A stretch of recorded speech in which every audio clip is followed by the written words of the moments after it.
अकेले चलना कठिन है, लेकिन वह अकेला ही मजबूत है। उसके साथ होने से दूसरों को कमजोरी महसूस होती है। वह अपनी दुनिया के अपने महफिल बनाता खुद है, जहां लोग उसका दीवाना बने। यह जीवन की स्वतंत्रता और आत्मनिर्भरता पर जोर देता है। एक चीज आप समझ लो, लोगों का दिल तोड़ देना, घूरना या गिरते रहना उसकी आदत है, लेकिन उसने कभी भी हार मानने या दूसरों पर निर्भर होने की इच्छा नहीं जताई। अपनी कमजोरियों और असफलताओं को स्वीकार करता है वो, और आत्मसम्मान बनाए रखता है। यह दर्शाता है कि किस तरीके से वो कभी कभी सच बोलने से ज्यादा जरूरी होता है समय देना, और झूठ जो वह बोलता है वह दूसरों की रक्षा के लिए होता है।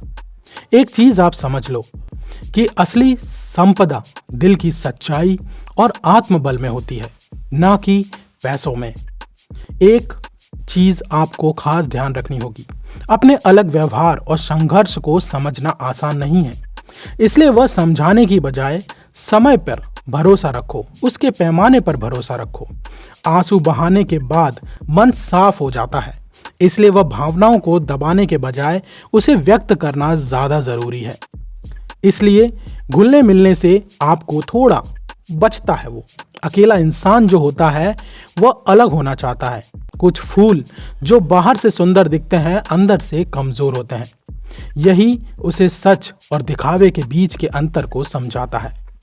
उसकी अपनी दुनिया में एकांत की सच्चाई अलग ही होती है। एक भावना से भरा हुआ व्यक्ति हमेशा अपने आत्मविश्वास और अपने व्यक्तिगत सिद्धांतों पर चलता है। सामाजिक चीजों में वो जुड़ा होता है। व्यक्ति अकेले चलने में अगर सक्षम है तो उसे दुनिया हरा नहीं सकती। इसलिए दूसरों से अलग रहना, दूसरों से अकेले रहकर अपना काम पूरा करना, ये कमजोरी नहीं बल्कि मजबूती है।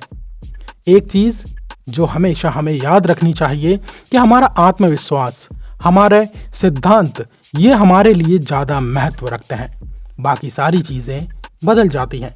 समय हमारे लिए सबसे ज्यादा कीमती होना चाहिए।